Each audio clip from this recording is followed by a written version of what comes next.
Azər Enerjidə. Xüsusilə Azər Enerjinin Sumqayıt mərkəzli elektrik stansiyasının tabeçiliyində olan yarım stansiyalarda böyük cinayətlər baş verir. Yağış yağdığına görə bilinçli olaraq bütün elektrikləri kəsiblər sanayi bölgəsində. Və elan ediblər ki, böyük dağıntı var, böyük qəza var, onun qarşısını alır. Məlum olub ki, bəli, bir neçə yerdə xırda, müəyyən bu və digər qəzalar olub. Bu qəzaları bəhanə edərək bütün bölgənin işıqlarını söndürüblər. Birinci, işıqların söndürülməsi dövlətə böyük zərərdir. İkinci, sənaye obyektlərinin işləməməsi böyük zərbə vurub. Bugün Azər Enerjinin tərkibində olan ayrı-ayrı qurumlar, stansiyalar və yarım stansiyalar, mən hesab edirəm ki, dövlətə milyonlarla ziyan vurmuşdur. Bugün əhali də əziyyət çəkmişdir. Dövlətdən narazı salınmışdır. Bugün vətəndaş işığı söndürülürsə və o tez bir zamanda bərpa olunmursa və eyni zamanda bu bərpa olunmaq suni sürətdə həyata keçirilirsə, deməli dövlətin içərisində dövlətə qarşı təxribat qüvvələri hər sahədə çalışır. Azər Enerjidə bugün bir sıra problemlər özüm müşahidə etdiyimə görə Azər Enerjinin mətbuat katibi, hər halda İctimaiyyətlə Əlaqələr Şöbəsinin müdürü Teymur Abdullayevlə mən əlaqə saxladım. Bir sıra nöqsanları dilə gətirdim. Mən onlarla bildirdim ki, bilirsiniz, mən istəmirəm bu məsələləri ictimailəşdirim. Amma çox istəyirəm ki, bunun qarşısını alasınız. Və bununla yanaşı mən... Çox qəribədir Candar bəy, davam eləyəcək elə oradan davam eləyirik. Bu nədir, mən başa düşmürəm. Bu bəzi adamlarda, xüsusilə bu bəzi dövlət qurumlarında insanlara deyir ki, mən o dünən də bir nəfərlə rastlaşdım, bir şikayət olub, deyir, gedib şikayət edirəm icra hakimiyyətinə. Deyir, get, hara istəyirsən şikayət elə. Hara istəyirsən. İndi sizə eyni şey deyir. Sumqayıt mərkəzli stansiyanın rəhbəri, mən bildiyimə qədər Xəndam müəllimdir. Xəndam. Vəndam deyil, Zahir bəy, Xəndamdır. Sumqayıt elektrik stansiyasının böyükdür, yəni mərkəzi stansiyadır orada. Onun yanında da yarım stansiyalar var. Yarım stansiyanın rəhbərləri var. Bir çox sahələrdə, ərazilərdə. Onlar bütün işıqları söndürürlər. Bölgədə olan sənaye obyektlərinə böyük zərbə vururlar. İstehsalı dayandırırlar bir. Vətəndaşla müəssisələri üz-üzə qoyurlar. Həm dövlət burada ciddi sürətdə itirir, həm də deyək ki, vətəndaş cibindən küllü miqdarda fərqli yollarla öz işini qurmaq üçün deyək ki, yollar axtarır və nəhayət məlum olur ki, Zahir bəy, bunlar sənaye obyektlərindən pul yığırlar. Bəli.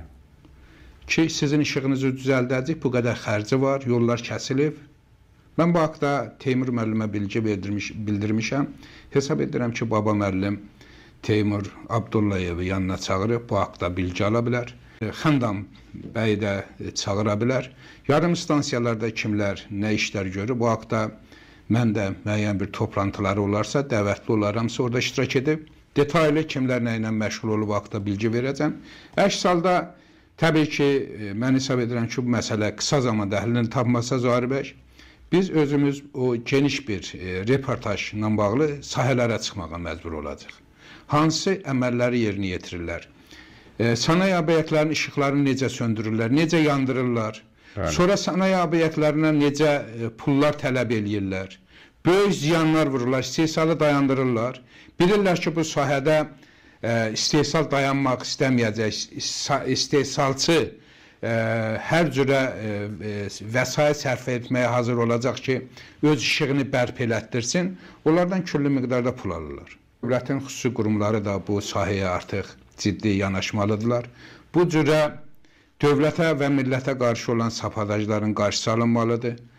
Yarım stansiyaların rəhbərləri, xüsusilə mən bilmirəm, onlar həm vətəndaşı dövlətə qarşı qoyurlar, həm böyük ziyan vururlar. Heç görünməz ziyanlar da.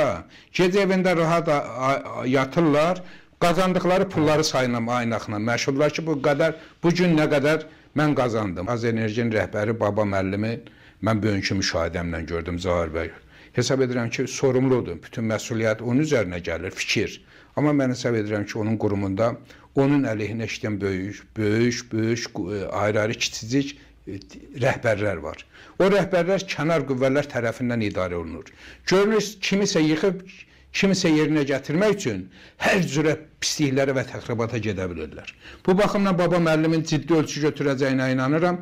Məhz bu gün bu problemlər üzə çıxarıb, eyni zamanda mən belə hadisələrin baş verməyini də ölkə üçün ciddi siqnal kimi dəyərləndirirəm və hesab edirəm ki, belə hadisələr olmasa, təbii hadisələrdən söhbət təbii ki edir.